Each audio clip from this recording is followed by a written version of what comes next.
I am so happy you're here because I have an amazing masterclass for you. Today, you're going to learn must-know business English vocabulary to help you sound smart and professional at work. Welcome back to JForrest English. Of course, I'm Jennifer. Now let's get started. First, in this masterclass, you're going to learn 10 important business English expressions, and at the end, I'm going to quiz you to make sure you can really use them. Let's get started. Let's talk about due diligence. Due diligence. Have you heard this before?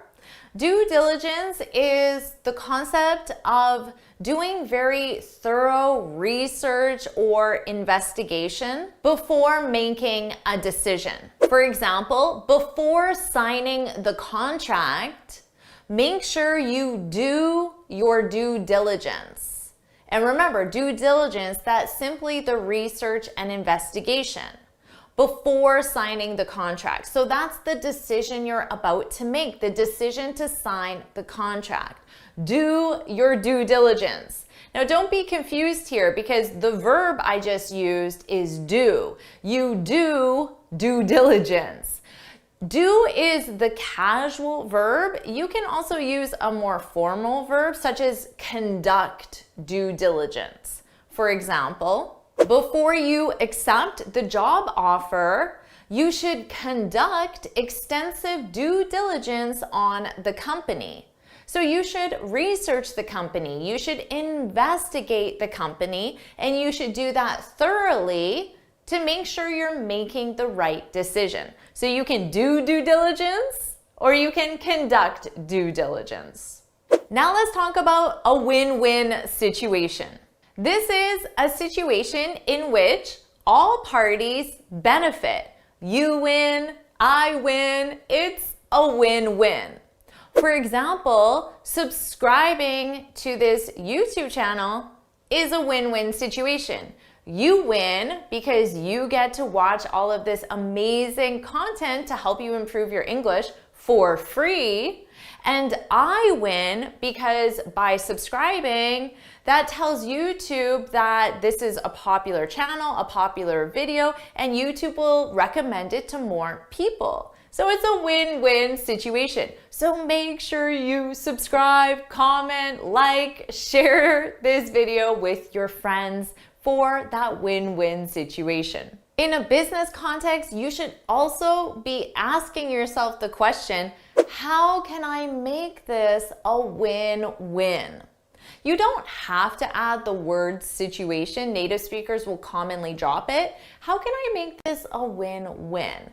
If I ask my boss for a promotion, how can I make that a win-win? If you can make it a win-win and you can explain the reasons why your boss will win and you will win, well then they're more likely to give you the promotion. And if you think it's a win-win, then put that in the comments. Jennifer, it's a win-win. Subscribing to this YouTube channel is a win-win. Jennifer, it's a win-win. Put that in the comments.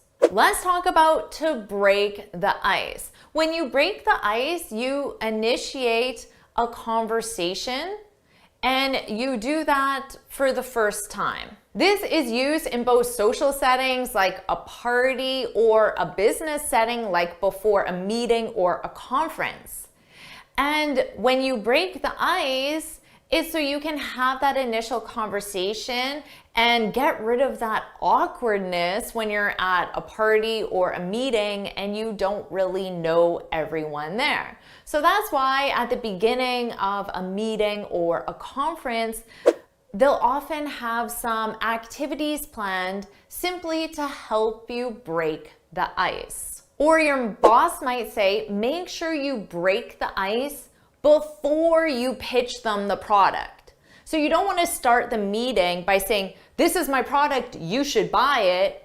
You want to have some conversation first. You want to break the ice. Our next expression is to close the deal. This is when you finalize and secure a business agreement. So it means everything is complete, it's a done deal. So your boss could ask you, did you close the deal? They want to know if they've signed the contract and they're officially a customer. But maybe you reply and say, not yet, they're still doing their due diligence. Remember, you do due diligence. And then you can question, how can we make this a win-win situation so they'll want to close the deal? Now let's talk about cutting edge. This is an adjective that's often used to describe products or entire companies. If something's cutting edge, it means it's at the forefront of technology and innovation. You might say, I love working for a cutting edge company, a company that's always at the forefront, the very top of technology and innovation. Or you could say the research team is known for developing cutting edge technology. So they develop technology, but it's cutting edge. It's at the forefront of innovation and technology.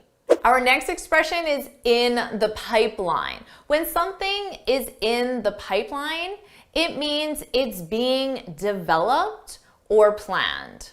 So you might ask a company or a team or even a person, do you have any projects in the pipeline? And you're asking them if they have anything that's currently being developed or planned. Are you working on anything new? Do you have anything in the pipeline? Or you might say, let's meet tomorrow to discuss how to finalize everything in the pipeline. Because remember, the things that are in the pipeline, they're in progress. They're currently being developed. They're not final yet. And when they are, hopefully they're cutting edge. I love this next expression, to hit the ground running. This is when you start a project or task with a lot of energy and enthusiasm. And I personally always hit the ground running with new projects and tasks. I also love when my students hit the ground running. For example, Sherry just joined the Finally Fluent Academy. This is my premium program. She just joined the Finally Fluent Academy and she hit the ground running. So she started the program with a lot of energy and enthusiasm. She already started reviewing the lessons. She joined our private community. She's submitting exercises for feedback. She's interacting with the other students. She hit the ground running. Now let's talk about the idiom to put all your eggs in one basket. Have you heard this before? This is when you rely on only one strategy or one idea. So if your eggs are in one basket and you drop that basket, all your eggs will break, right? Because of that, we commonly use this expression in the negative. You shouldn't put all your eggs in one basket. So if a friend tells you they want to invest all their money, not just some of their money, all their money in one single stock or investment strategy, you might say you shouldn't put all your eggs in one basket. Or you could say, it's always good to have multiple projects in the pipeline so you don't have all your eggs in one basket. Because if one of those ideas in the pipeline fails, you have other ideas. So that's always a great idea. Let's talk about to be a team player. This describes someone who works well with others in a group. What about you? Are you a team player? Put it in the comments if you are. I know many people have difficulty with this. They have difficulty working with others in a group. So be honest, are you a team player? I could say, I love working with Julio. He's such a team player. Or I could say, Michelle's extremely smart and well qualified, but she's not a team player.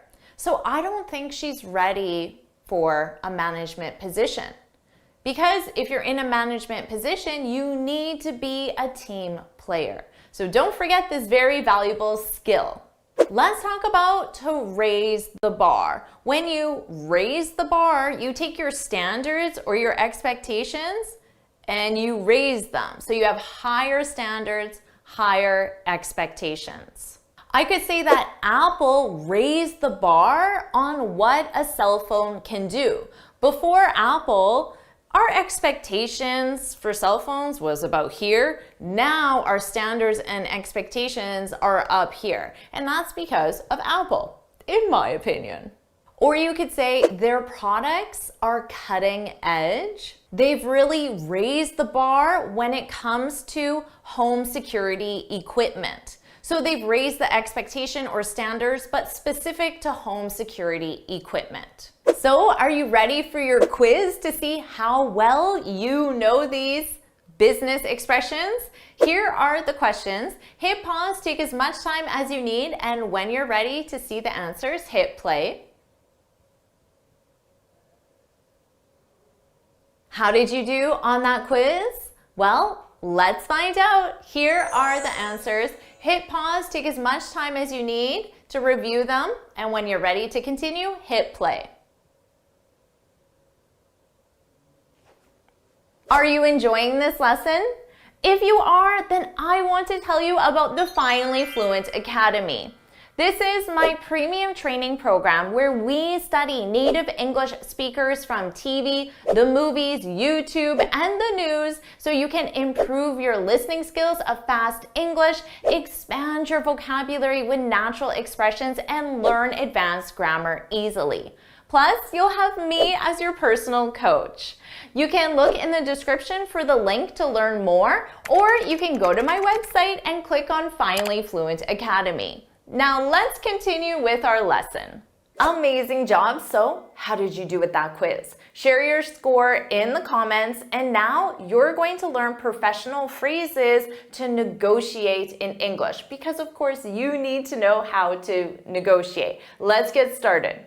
To negotiate. This is when you have a discussion with someone in order to reach an agreement. For example, I negotiated with the seller for a 10% discount. Notice grammatically, you negotiate with someone and you negotiate for something, a discount. You could also say we negotiated over the price or on the price. So here you negotiate on or over something, the price, the terms of the agreement. So how about we negotiate right now? You could say, Jennifer, I'll subscribe to your channel if you upload more videos. Good job negotiating with me. So put let's negotiate, let's negotiate, let's negotiate. Put that in the comments. Now let's talk about negotiating the prices of goods and services, what you most commonly negotiate. First of all, these items are usually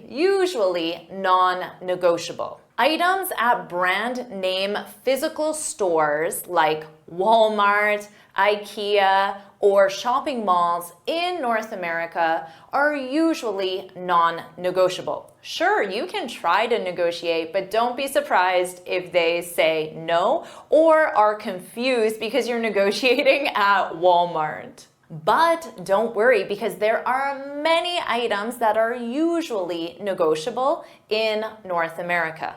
More expensive items like real estate, cars, furniture, jewelry, artwork are almost always negotiable. Services like home renovations, landscaping, or consulting are usually negotiable. Or goods and services at independent stores or non-physical stores. For example, street vendors, booths, kiosks, or souvenir shops. Have fun and try to negotiate. First, let's talk about asking if a price is negotiable. This is a great place to start. You can ask, is there any room for negotiation on the price? Any room for negotiation? Is the price flexible? Now for this one, you'll get a yes or no. But you could ask, how flexible is the price? So you're assuming the answer is yes, and you just want to know to what degree. How flexible is the price? This is a good one. If you want to be less aggressive, you could say, do you have any sales or promotions that I should know about? So you're letting the person know you're trying to get a discount or a lower price. Similarly, you can ask, are there any discounts available? One of my favorites is, what's the best price you can give me? You could also say, what's the lowest price you could give me? Then the person knows, oh, you came to negotiate. Let's say you know a item is negotiable. So let's review some phrases for negotiating prices. Whatever phrase you use, my best advice is always try to provide a reason why you should get a discount, why the person should negotiate with you, and make it a win-win for both parties. Then you're more likely to get a yes. If I buy 2, can you give me 30% off? Another tip, always ask for more of a discount than you expect. So if you would be happy with a 10% discount, we'll ask for a 30% discount. Notice the grammar here. We have if plus subject plus present simple, followed by can plus subject plus base verb to form the question. Let's say you're buying a car. You could say, if I buy this at full price, can you give me free maintenance for 1 year? Now, free maintenance could be worth more than a 5 or 10% discount, so that's a great way to make it a win-win. If I pay cash, can you give me 15% off? In North America, 10 to 15% tax is added to the sticker price, the price you see. Tax is not included. So negotiating 10 to 15%, the amount of the taxes, is a great place to start. Here's a nice win-win. If I give you a great review on TripAdvisor, can I get this for $100? So you let the seller know what price you want to pay. Another way to make it a win-win is just compliment the seller. This is beautiful, but it's out of my budget. Would you accept $250? You could also use will you accept. Oh, Pamela, it's beautiful, but it's a little out of my price. Would is for possibility and will is for certainty. With negotiating, it is more common to use would. Would you accept? Would you give me? You can also use would you be willing to, which I know is a longer structure, but it's very common. Would you be willing to accept $300 if I recommend your store to others? Pay attention to this sentence structure. Would, subject, be willing, infinitive. And then next we have our if clause. If, subject, present simple. Now let's review some phrases to say that something is non-negotiable. Maybe you're the seller and you can use these phrases, or you're the buyer, but you need to be prepared when you hear these phrases from the seller. Generally, sellers will not be offended if you try to negotiate unless you try to offer them an extremely low price that is just offensive. But they'll be friendly and probably say something like, sorry, I'd love to help you, but our prices are non-negotiable. Our prices aren't negotiable. Notice there are 2 different phrases: to be not negotiable or to be non-negotiable. They mean the exact same thing and both are very common. Here's a very natural one. I wish I could help you, but my hands are tied. This is an idiom. Sorry, buddy, I wish I could help you. My hands are tied. My hands are tied.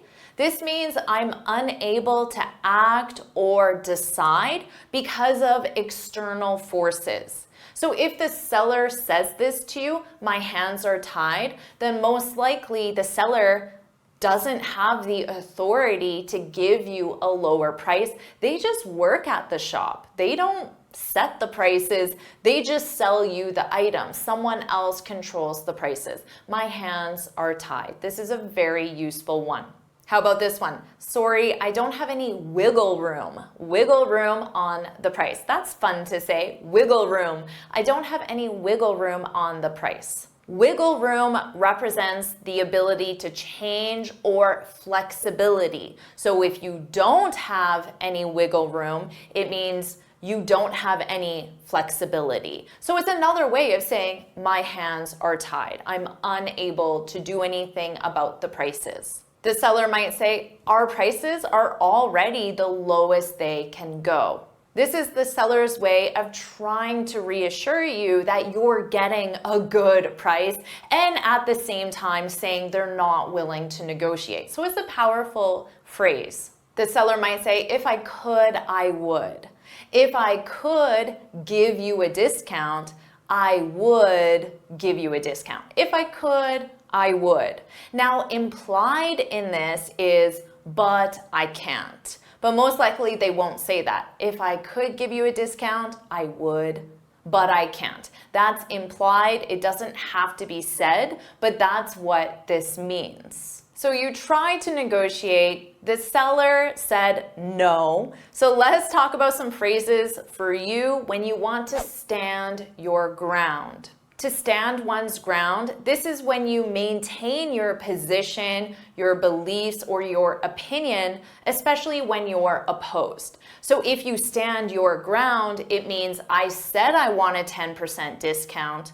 I'm not willing to buy this without a 10% discount. That is you standing your ground. And often this is required to be a successful negotiator, although it can be quite uncomfortable. You can say to the seller, I understand. I understand your hands are tied. I understand you don't have any wiggle room. Whatever the seller just said, I understand. But that price isn't in my budget. That price is out of my budget. So you can use to be within one's budget and then just make it negative, or you can use to be out of one's budget. They have the same meaning. And if you stand your ground, it is possible that the seller will offer you the discount. They just wanted to know how serious you were. You could also say, in that case, I'll have to pass. In that case, the case being that you don't have any wiggle room or your hands are tied. Again, whatever the seller said. In that case, I'll have to pass. When you use have to, it sounds like a forced obligation. And pass means you're not going to buy the item. I'll pass, I'll pass. I'll have to pass. I'll have to pass. Unfortunately, I can't move forward at the current price. So move forward is to complete the next step, which would be to purchase the item, but you can't. Unfortunately, I can't move forward at the current price. Please contact me if the price changes. This is another way you can open it up and try to encourage the seller to keep negotiating with you. It's too bad. It's too bad we couldn't come to an agreement. However, I appreciate your time. So it's too bad, this is something negative. I appreciate your time, that's positive. So we use however to connect the two opposing ideas, the negative and the positive. However, I appreciate your time. Have a great day. As a note, make sure you end your negotiations on a positive note by saying something nice. I appreciate your time. Have a great day. Because you never know when the seller's opinion or position may change. And if you're polite, they'll be more likely to negotiate with you. You could say, I'm sorry we couldn't work this out. Sorry we couldn't work something out. When you work something out, it means you find a solution to a problem. The problem being, what I want to pay is less than what you want to receive. I'm sorry we couldn't work this out. And then add thanks anyway to be more polite and end on a positive note. Now that you know all this amazing vocabulary, let's move on and read a news article together. And this article is about negotiating your salary. Let's get started. First, I'll read the headline. Got a job offer? Now it's time to negotiate. We're talking about negotiating, a very important skill, especially when it comes to a job offer. So first, let's take a look at this question. Got a job offer? Got a job offer? This is very natural. This is something a native speaker would say. However, it's a short form. The full sentence would be, do you have a job offer? Do you have a job offer? Native speakers will often replace have with got. So what we're doing is you're just deleting the auxiliary verb and the subject because it's not necessary to understand. And then you're changing have to got a job offer. Now, you could also use got as the verb and then use the auxiliary verb have. Have you got a job offer? But in American English, this is more common. Do you have a job offer? And then this is extremely common for a native speaker. Here's something that native speakers commonly say every single day. Got a sec? Got a sec? Do you know what this means? It means, do you have a second? A second meaning a period of time. So it's just a casual way of saying, do you have some time? So if I need assistance, I can say, got a sec? Can you help me complete the report? So got a job offer? Do you have a job offer? Now it's time to negotiate. So let's start the article. Millions of people are quitting their jobs and finding new ones in what has been dubbed the Great Resignation. So here, to quit, just to make sure you know, this is when you permanently leave your position and it's your choice to do so. I quit. I'm permanently leaving this job because I don't like it and I want to find a different one. Here the expression is to be dubbed, and this is when someone or something is formally or officially called something. So for example, I saw earlier this week that Taylor Swift has been dubbed Person of the Year by Time magazine. So Taylor Swift has officially been called Person of the Year. She has received this title, but she's received it from someone specific, Time magazine. So this is the context in which you would use dub as a replacement for call. We certainly don't use it to introduce ourselves with our name. Perhaps Taylor Swift could introduce herself as, hi, I'm Taylor Swift. I've been dubbed Person of the Year by Time. She could do that to talk about her official title, but she wouldn't do that to introduce her name. Let's continue. If you're looking for a job, you've got the advantage. So here, this is another replacement. You have the advantage. So you could use either one, have got, or simply you have the advantage. The advantage means the best conditions for success. This is commonly used in sports, but it can be used in other contexts as well.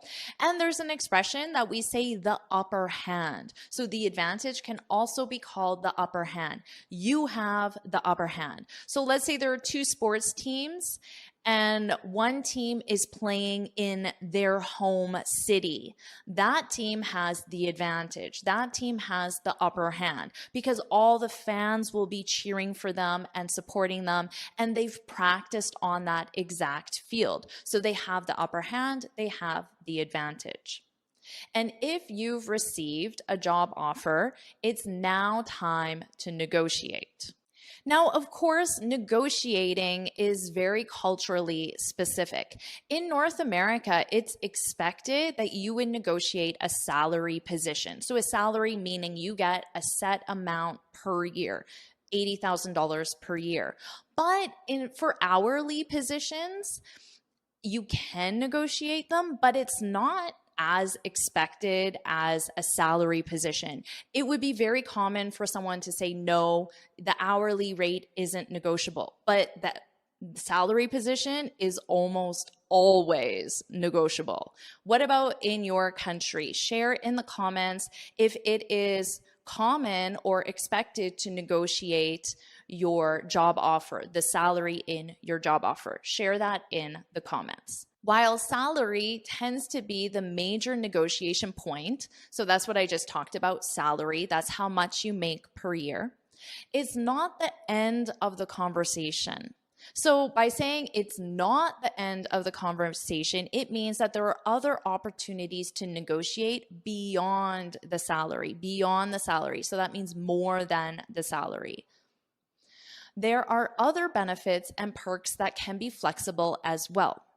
So a benefit could be sick time, vacation time, or a bonus. And then a perk is something additional you receive that is more unofficial. So maybe you get a free lunch every single day. That could be a perk. So you don't have to make your lunch and you don't have to pay for lunch. Or you get a free Metro Pass or a free parking spot. That could be a perk. So there are more unofficial things, but those are flexible, which means you can negotiate them. So I wrote those examples of benefits and perks for you. Now I wrote flexible. Another way is negotiable. So to negotiate, negotiable. Now you could also say non-negotiable, which means it cannot be negotiated. It isn't flexible.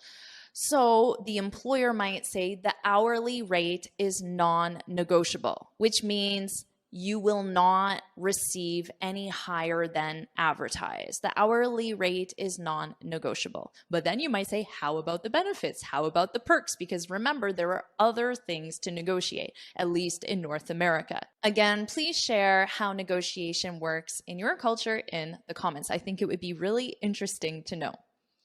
First, stay mum on pay. You might be wondering about this. Mum, what does this mean? In this context, to stay mum means to stay silent. So don't talk about pay. Be silent, stay mum. Now we have an expression where we use this more commonly, mum's the word. So here's the context. Let's say you're planning a surprise party for your mom, and you might tell your mom's best friend or coworker, remember, the party for my mom is a surprise. So you're reminding that person not to say anything. And then the person can reply back and say, don't worry, mum's the word, which means don't worry, I won't say anything about the surprise. I'll be silent. I'll be quiet. Now, I used mom specifically because mom in North America is, of course, short for mother. But I want you to notice that the pronunciation is slightly different here. Notice my mouth. Mom. But here, mum, It's more of an unstressed mum. Mum's the word. So don't say mom's the word. It's not mom, mother. It's mum. Mum's the word. So if someone shares a secret with you and they say, please don't tell anyone, you can say mum's the word to reassure them that you won't say anything. So first, stay mum on pay until the time is right. Recruiters often ask for a salary figure. If a recruiter, of course, is a person who finds employees for a company. So companies hire recruiters to find workers for specific job openings. Recruiters often ask for a salary figure early in the hiring process. So perhaps you submit your application and before they schedule an interview, they might reply to your application and say, oh, what are your salary expectations? But this advice is to stay mum, so not provide that. And a salary figure, a figure is when you give a range. So a low point and a high point. So you might say between 50 to 60. 50,000 to 60,000. Of course, that's salary annual, between 50 to 60 a year. So I wrote that here, and notice that you can summarize 1,000 with the letter K. So 60K is 60,000. But try to avoid giving a number. So remember, stay mum on pay. Now, avoid is a gerund verb, which is why you have giving in ing. So I see a lot of mistakes with this. Remember, avoid plus gerund. But try to avoid giving a number. So that's why mum's the word. The right time to bring pay up, so to bring something up, is when you talk about it. So the right time to talk about pay is at the end of the process being the hiring process, after you've received an offer. Let's continue. You never start to negotiate in the midst of an interview. So in the midst of something means in the middle of, a very common way. Notice the pronunciation, midst of, in the midst of. You never start to negotiate in the midst of an interview, said Victoria Medvec, author of Negotiate Without Fear. You're not negotiating before they've said, we want to hire you.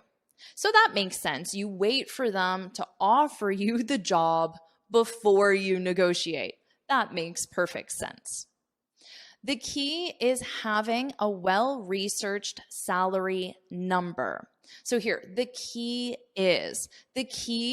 to success, the key to negotiating properly, successfully. And you don't need to include that information because it's implied. So you could just say the key is, but it's short for the key to success.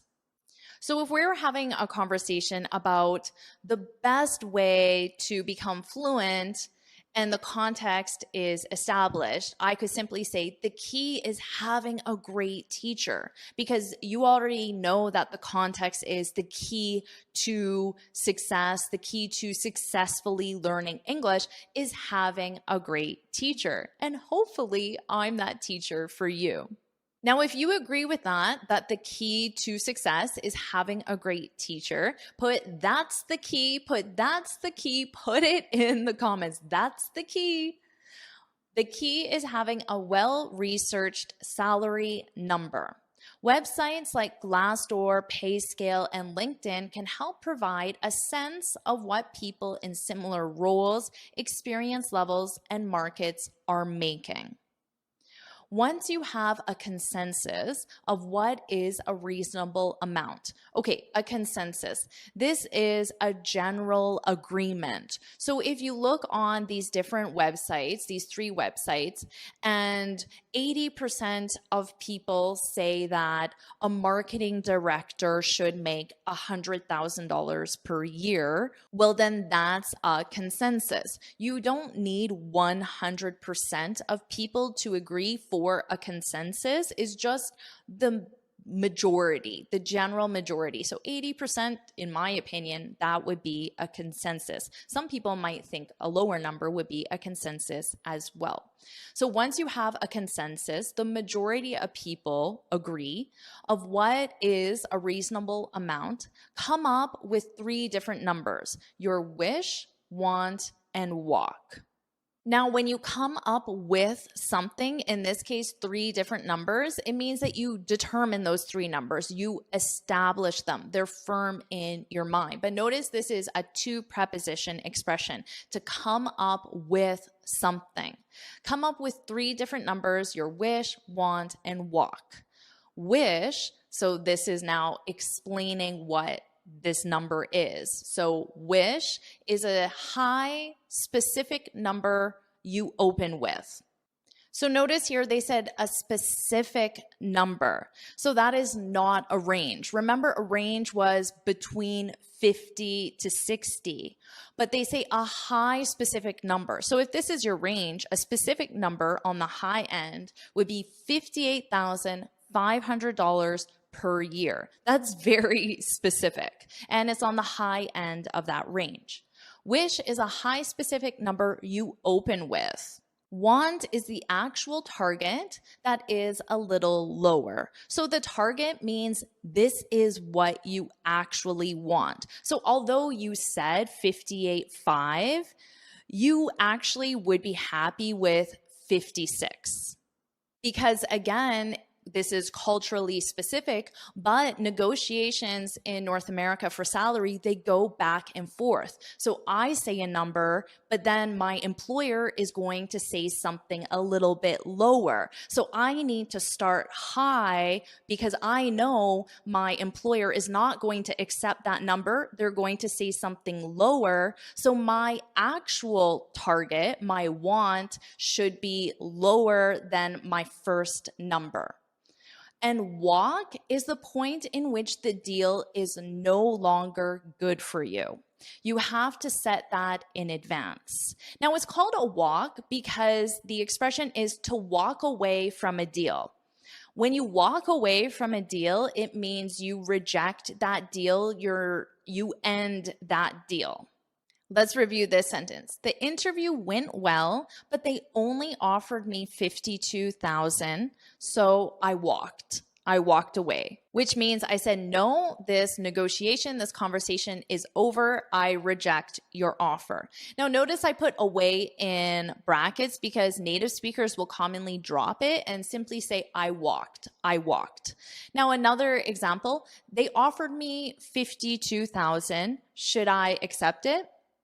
And then maybe your friend, your husband, a former colleague might say, no way, you should walk. You should walk. You should walk away. Again, a native speaker will probably drop it, which means you should end the negotiation. You should not accept that deal. So walk is the point in which the deal is no longer good for you. You have to set that in advance. So again, that was our, you have to come up with, determine, establish. We can add here set. So you have to come up with that. You have to set that in advance. In advance means before the meeting. If an annual bonus is part of your compensation package, so your compensation package includes everything that you get, your salary, your bonus, your benefits, your vacation time, your sick time, your parking spot, your free lunch, all of those items are your compensation package. So it's everything that you receive by working for a company. If an annual bonus is part of your compensation package, make sure to look at the percentage and whether it's prorated based on the time you joined the company. Prorated means it's calculated according to specific time allocations. So in a year, there are 12 months. So let's say your bonus is $12,000 per year, but it's prorated. You will get $1,000 for every month that you work in the year. So if you join the company in February, you only missed 1 month, which means you'll get $11,000 for your bonus. But if you join in January, you missed half the year. So you'll only get $6,000 for your bonus that year. So this article is saying that could be an area of negotiation. And if a bonus isn't included in the offer, you can try to negotiate one. So maybe you try to negotiate the salary and they say it's non-negotiable. So you might try to negotiate a bonus, which is considered a benefit. And that would be part of your total compensation package. So remember, your compensation package is the total of everything you receive, including your salary, benefits, perks, and anything else. That's the end of our article. So now you're ready to negotiate if you get a job offer in North America, because maybe it's not considered acceptable to negotiate in your country. Again, let me know in the comments. I'm really interested to hear how negotiation works around the world. So now what I'll do is I'll read the article from start to finish, and this time you can focus on my pronunciation. So let's do that now. Got a job offer? Now it's time to negotiate.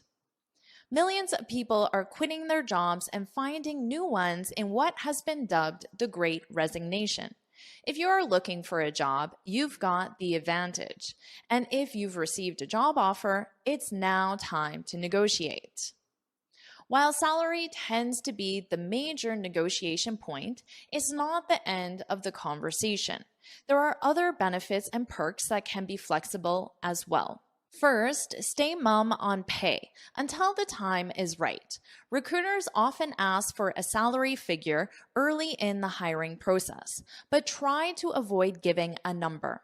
The right time to bring pay up is at the end of the process, after you've received an offer. You never start to negotiate in the midst of an interview, said Victoria Medvec, author of Negotiate Without Fear.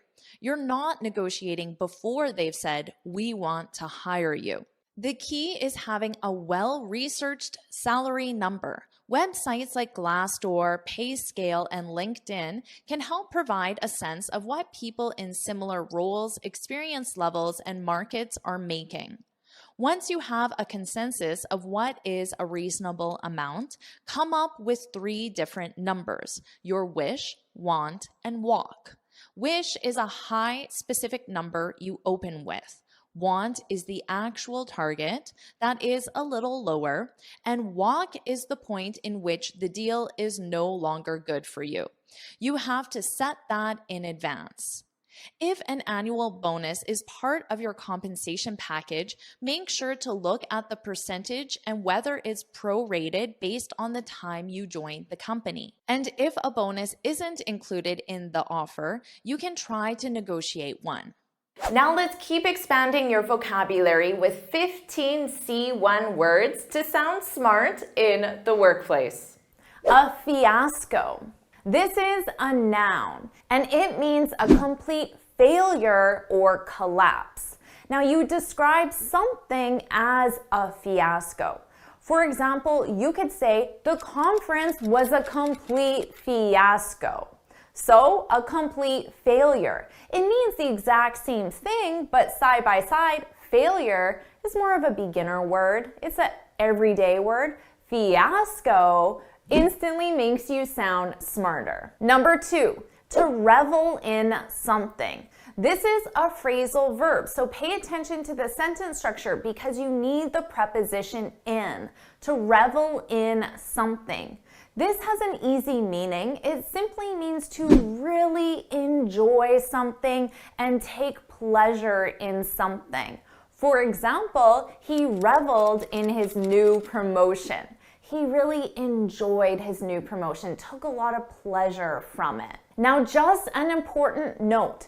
Don't confuse the pronunciation with the very common word reveal.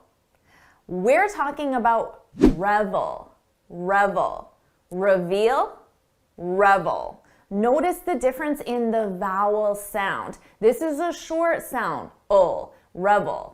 Long sound, reveal. He reveled in his promotion. Number 3, to anticipate. This is a verb, and it's used when something is likely or probable. So I could say, we're not anticipating any problems tonight. So it's simply saying we're not expecting. Problems are not likely or probable. Now remember, this is a verb, so notice the verb tense. We're not anticipating any problems tonight. This is in the present continuous. It's simply negative, but in the present continuous. Number 4, to exaggerate. This is when you make something seem larger, more important, better, or even worse than it actually is. A lot of people do this with their problems. They might have a problem that's like this, but then they exaggerate it and they make the problem sound like it's this. They exaggerate. Another example, I could say, that was the best meal I've ever had. I'm not exaggerating. So notice, I'm using this in the negative to say I'm not making it better than it actually is. It is that good in reality. Now we can use this with any adjective. That was the worst meal, the most expensive meal, the most unique meal, the spiciest meal.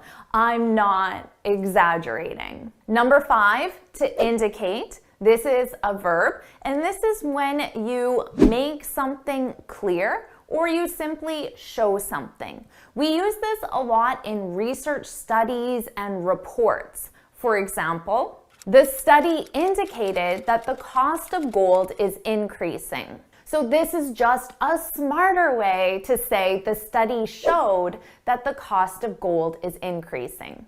Number 6, inevitable. That's a fun word to say. Inevitable. Inevitable. This is an adjective, and it's when something is certain to happen. So 99.9% going to happen. Now, we generally use this with negative outcomes. If you keep eating fast food, a heart attack is inevitable. Number 7, to intend.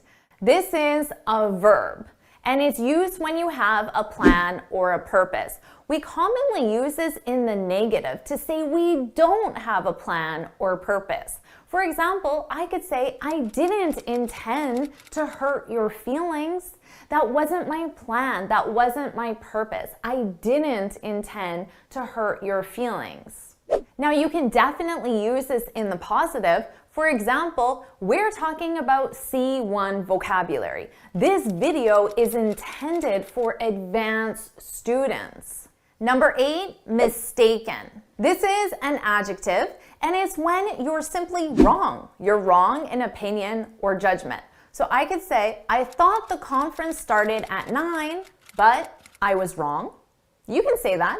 Or why not sound smarter and say, I thought the conference started at 9, but I was mistaken. So just that one small change will instantly make you sound smarter. Number 9, noticeable. This is an adjective. It's when something is easy to see or recognize. For example, I could say there's an improvement in your speaking skills.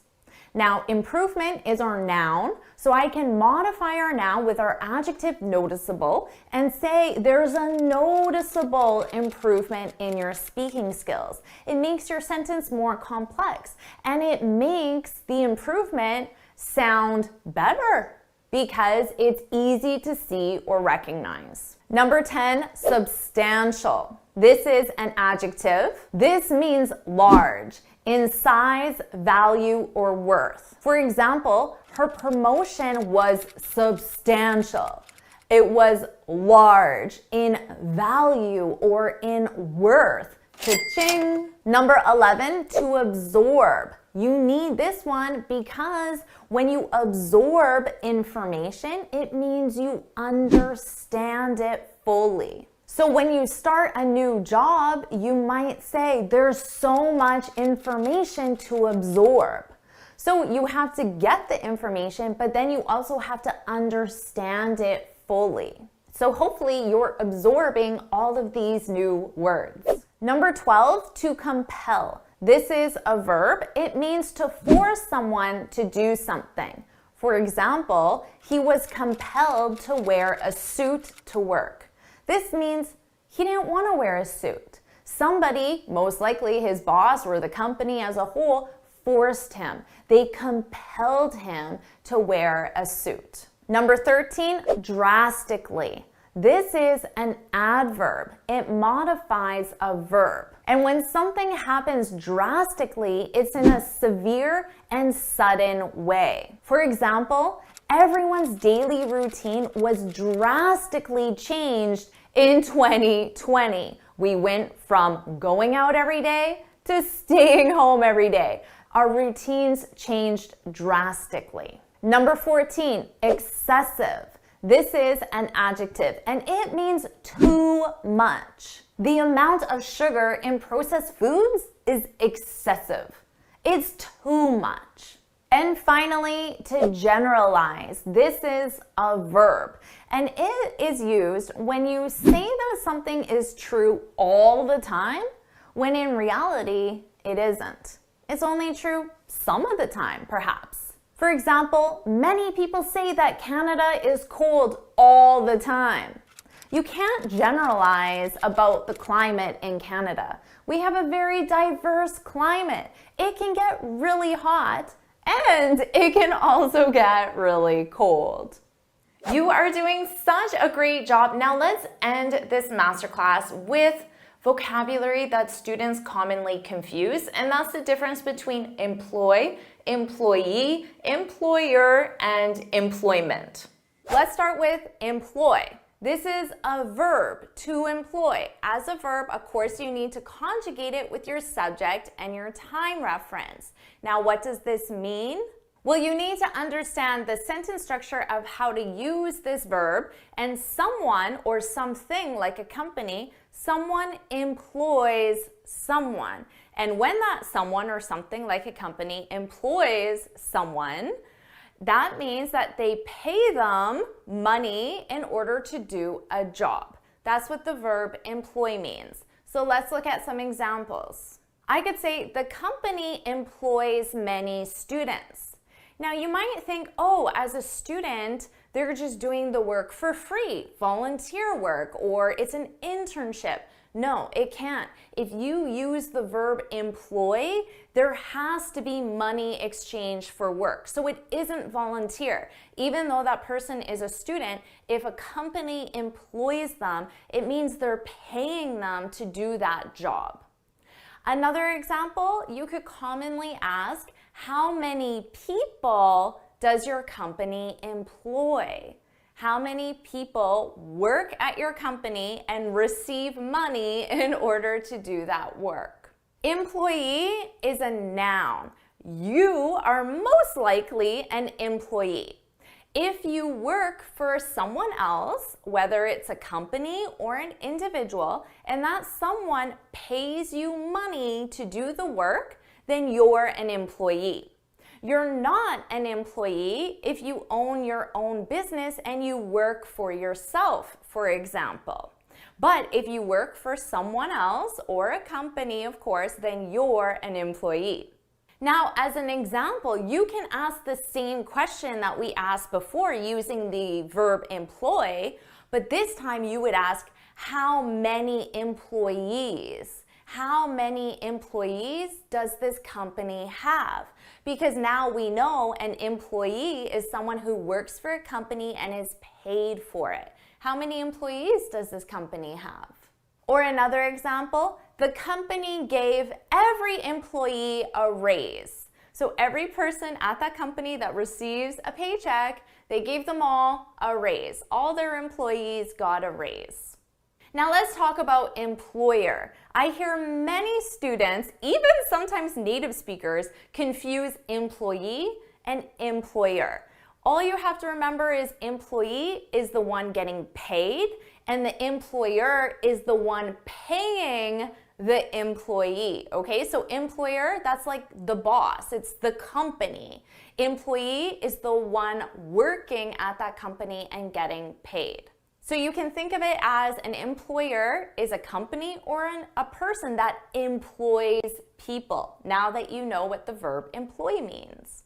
For example, let's say you're going to a job interview and they say to you, HR says to you, we need a reference from your last employer, your last employer. So the last person or company that employed you. Notice how all these words are coming together. Or another example, and this could be a great example sentence that you leave in the comments below, so just think of this. I could say, the government is the largest employer in my city. And this is true because I live in the capital, and in the capital, that's where all the official government business takes place. So the government is the biggest employer in my city. The government employs the most people. So all the employees, they're employees of the government. See how it's all coming together? Now, finally, employment. Employment, you can think of this more as a concept. It's a noun, and it's the concept of paying someone for work. But as a concept, we talk about it more in terms of employment rate, employment level. So you'll see employment used in a lot of statistics. For example, they might say right now, employment levels are at an all-time low. So employment levels, that's simply the number of people employed. Now also they talk about unemployment. Unemployment, of course, are the people that are not employed, are not working for money, right? So you might say the unemployment rate in my city is really high. So the number of people who are not employed. Amazing job with this masterclass. Did you like this lesson? Do you want me to make more masterclasses? If you do, put masterclass, put masterclass in the comments. And of course, make sure you like this video, share it with your friends, and subscribe so you're notified every time I post a new lesson. And you can get this free speaking guide where I share 6 tips on how to speak English fluently and confidently. You can click here to download it or look for the link in the description. And I have another masterclass that I know you'll love, so make sure you watch it right now.